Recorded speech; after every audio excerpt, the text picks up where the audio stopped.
Et je profite ici pour rappeler aussi un point qui est quoi? L'anniversaire du prophète Mohammed sallallahu alayhi wa sallam. Est-ce qu'on doit fêter ça? Alors, fêter l'anniversaire du prophète Mohammed sallallahu alayhi wa sallam, c'est une bid'a. C'est une bid'a. Pourquoi? Parce que le prophète lui-même ne l'a pas fait, premièrement. Abu Bakr ne l'a pas fait. Omar ne l'a pas fait. Ali ne l'a pas fait. Othman ne l'a pas fait. Tous les compagnons qui sont passés, non seulement les compagnons, mais les tabi'in, qui sont passés, les tabi'in, aucun d'eux n'a fêté l'anniversaire du prophète Mohammed sallallahu alayhi wa sallam. C'est quelque chose qui est venu mutakhiran, c'est-à-dire c'est quelque chose qui est venu plus, c'est-à-dire les années avancées. Et c'est ces chiites, parmi beaucoup de chiites qui ont amené cette conception de fêter l'anniversaire du prophète Mohammed sallallahu alayhi wa sallam. On dit khairul hadi hadi Muhammadin sallallahu alayhi wa sallam. La meilleure voie, c'est la voie du prophète. Ce que le prophète n'a pas fait, on laisse. Le prophète Mohammed sallallahu alayhi wa sallam savait très bien, parce que le prophète n'a rien laissé, n'est-ce pas, qui était un bien pour nous, ou bien quelque chose qui pouvait nous rapprocher de son Seigneur, ou de notre Seigneur, sans qu'il nous informe. Alors, venir fêter l'anniversaire du prophète, c'est comme si vous êtes en train de dire que le prophète ne savait pas que fêter son anniversaire, ça peut le rapprocher de quoi? D'Allah subhanahu wa ta'ala. Et si vous dites ça, c'est grave. Si vous dites que le prophète ne savait pas, c'est grave. Donc vous savez maintenant quelque chose que le prophète ne savait pas sur l'adoration. Ah, c'est un. Et si vous dites que le prophète savait, mais il nous a pas, on va maintenant vous demander, mais si le prophète savait, pourquoi il nous a pas informé? Donc vous voulez dire que le prophète a caché quelque chose qui peut nous rapprocher de notre Seigneur. Et là aussi, c'est très grave. Donc, vous faites très attention. Donc, le prophète Mohammed, sallallahu alayhi wa sallam, n'a pas fêté son anniversaire. Les compagnons n'ont pas fêté son anniversaire.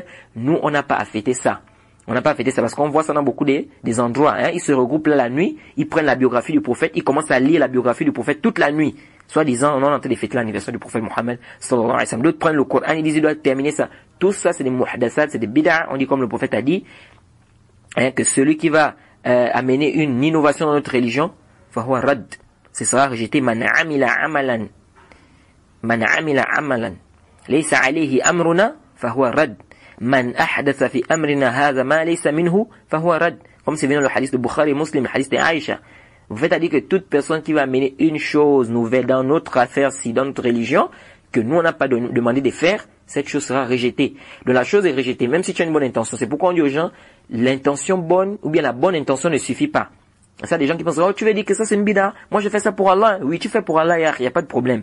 Mais est-ce que ce que tu es en train de faire est conforme à la sunna? Ça, c'est un point où beaucoup de gens ignorent. Tu peux faire quelque chose pour Allah, tu es sincère, mais si l'acte n'est pas conforme, c'est rejeté. Ce n'est pas accepté. Vous voyez? Quelqu'un est sincère, il prie pour Allah. Mais s'il ne prie pas comme le prophète a demandé de prier, il dit que moi je vais prier par exemple couché, ou moi je vais prier par exemple sans la Fatiha, ou moi je vais prier sans faire le ruku, il amène une nouvelle façon de prier, on dit ça, c'est bâti, c'est pas accepté par Allah, même si tu as une bonne intention de faire quoi? De prier pour Allah subhanahu wa ta'ala. Donc l'anniversaire du prophète, ça c'est des bid'a, et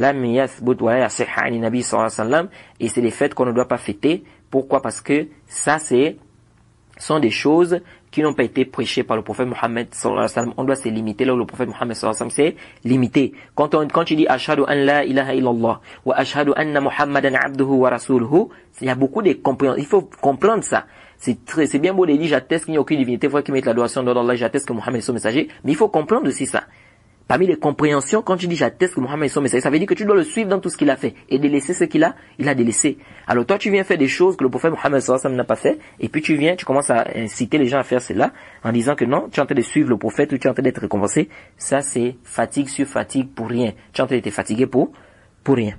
Et quiconque fait scission d'avec le messager, après que le droit chemin lui est apparu, et suit un sentier autre que celui des croyants, alors nous le laisserons comme il s'est détourné, et le brûlerons dans l'enfer.